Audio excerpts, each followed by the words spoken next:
簡報給大老闆呢。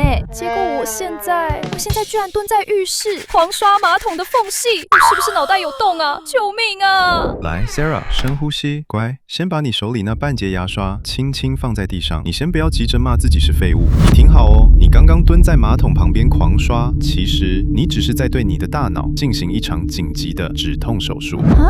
什麼止痛？如果你也是那種只要火燒屁股了就會突然跑去整理桌面、折衣服，甚至狂吸地板的人，拜託，先別罵自己廢。今天這集我們不只要破解這個騙死人的假動作，還要教你一招，只要短短5分鐘就能直接拔掉你拖延絕症的終極開關。聽完，保證你今晚乖乖坐在書桌前。歡迎來到腦卡卡，我是剛剛把我家馬桶刷得比我的人生還閃亮的 Sarah。我是 Alan。Alan， 你剛剛說我在止痛，我這哪叫止痛啦？這根本是放棄治療，好不好？網絡上都說這叫時間管理有障礙，缺乏自律。我承認了，我就是個無可救藥的拖延症末期患者。來 ，Sarah。現在立刻把那個時間管理的標籤給我撕掉。其實心理學家早就發現一件事了，你們這些會在 deadline 前一刻大發作的人，出狀況的根本不是什麼時間管理，而是你的情緒大崩潰。哈？崩潰？可是我剛在刷馬桶的時候蠻開心的啊！你看那個瓷磚，我刷的超級白欸，超舒壓的好不好？好，你想想看哦，你明天要交給老闆的那份簡報，對你腦袋裡的威脅雷達，也就是杏仁核來說，它根本不是一份 Word， 它是一只張着血盆大口，隨時會把你活吞下去的大老虎。所以只要你屁股一碰到辦公椅，一盯着螢幕，你的焦慮感直接破表，對吧？腦袋痛到快短路，這時候大腦為了救你，它會強迫你馬上立刻去找一件能瞬間回血、能找回安全感的事情來做。所以我才會跑去洗馬桶，因為只要我用力刷下去，髒東西啪馬上就不見了。我在那個當下會覺得哇，一切都在我的控制之中。我完全正解，這在心理學界叫做假性生產力。你想想哦，如果你那時候跑去沙發上追劇、狂滑 IG， 你心裡一定超有罪惡感，對吧？可是如果你去整理桌面、洗馬桶、回一封幾百年前的 email， 這些包着我在做正經事糖衣的假動作，哇，它完美的騙過了你的良心，而且還發給你滿滿的多巴胺哦。你一直以為自己在耍廢，才沒有嘞！你的大腦可是拼了老命在幫你蓋一個心靈的逃生避難所啊。可是 Alan， 那為什麼別的同事都能順順寫完報告打卡下班，為什麼只有我心裡這隻老虎長得特別肥啊？難道我就真的抗壓性這麼低嗎？ Sarah， 很多時候我們會被這隻老虎逼死，不是因為我們隨便無所謂，其實剛好相反，正是因為你們真的太在乎了。這就是傳說中完美主義的極端詛咒。哈？你回想一下，當夜深人靜，你一個人盯着電腦那個一閃一閃的游標，面對空白的 Word， 你腦袋裡幻想的畫面是什麼？是不是只要這份報告一交出去，老闆絕對會驚為天人，全場為我起立鼓掌，我簡直是這個專案的救世主？對啦，我承認，我連老闆起立鼓掌的背景音樂我都想好了。但最殘酷的也是這個，就在你的手指準備敲下鍵盤第一個字的瞬間，你的大腦其實心知肚明，他知道自己第一版寫出來的東西8成會是一坨慘不忍睹的爛泥巴。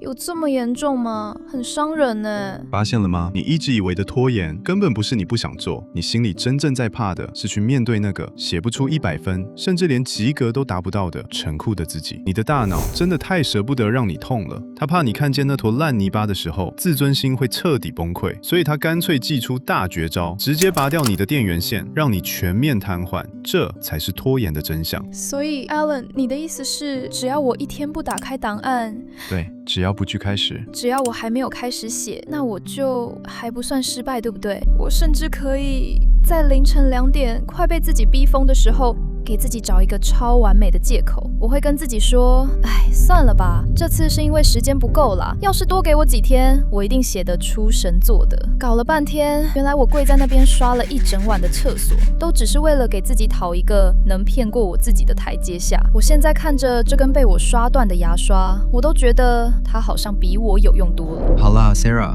放過那個早就嚇壞的自己吧，為了一點點完美的面子，把自己活生生逼到癱瘓，你不覺得這真的是世界上最折磨人的防禦機制嗎？哦喲 Alan 大師，你不要在這裡害我哭啦！可惡！那我現在到底該怎麼辦啦？總不能明天一早我進辦公室跟老闆說，報告老闆，昨晚我的大腦為了保護我，幫我家刷了一整晚的馬桶，馬桶亮到可以當鏡子哦。您要不要來參觀一下？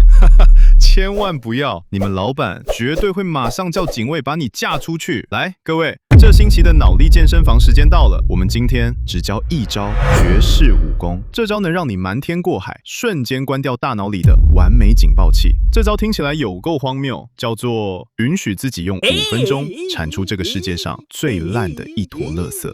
等一下，我剛不是在追求神作嗎？怎麼變垃圾？你越教越退步你聽好，你就穩穩地坐在電腦前，然後在心裡大喊：我現在絕對沒有要寫100分的東西哦，我就只寫5分鐘。我現在就是個產制垃圾的無情機器，我就是要打出一坨。什麼垃圾機器啦？我這坨東西交出去，老闆會直接把我當垃圾丟出公司，好不好？老闆才看不到這坨東西。總之，你知道這招的可怕之處在哪嗎？當你一次甘墮落，一放下那個不切實際的神人標準，你腦袋裡那隻吃人的老虎，唰一秒縮水，變成一隻任你摸的無毛小貓咪。其實你都知道嘛，萬事起頭難，只要你跨過那個從0到1的心理障礙，剩下的事，以你們平時工作的專業能力，不就是一邊修一邊改嗎？根本就跟呼吸一樣簡單啦。我甚至鼓勵你，下次當你又想站起來去摸抹布的時候，給我坐下，拿出手機，設一個倒數5分鐘的計時器，你的第一句話就給我打上。這份報告真的超級無敵爛，但老娘不在乎。我跟你講，只要這5分鐘按下去，你敢打出這行字，你就已經打趴90%現在還蹲在廁所刷馬桶的人了。我懂了啦，完美是用來逼瘋自己的，先求有，再求好，才是我們這群社畜續命的無敵護身符啦。沒錯，所以各位，請你務必記住，你的拖延從來都不是因為你很爛、你很廢，那是你的大腦正在用一種非常笨拙的方式在深愛着你。保護着你。下次當他又拉着你的手想去刷馬桶的時候，拜託在心裡摸摸自己的腦袋，溫柔地跟他說一句：乖，謝謝你保護我，但我搞得定的。我們現在先考個10分就好了 ，OK 嗎？好啦，講到這裡，開放底下留言，你的大腦為了一直拖延，他做過最匪夷所思的正經事到底是哪一件？我看誰家馬桶比我還亮。這好吧，這裡是腦卡卡，陪你把日常裡所有的卡關變成成長的通關。我們下集見嘍，拜拜。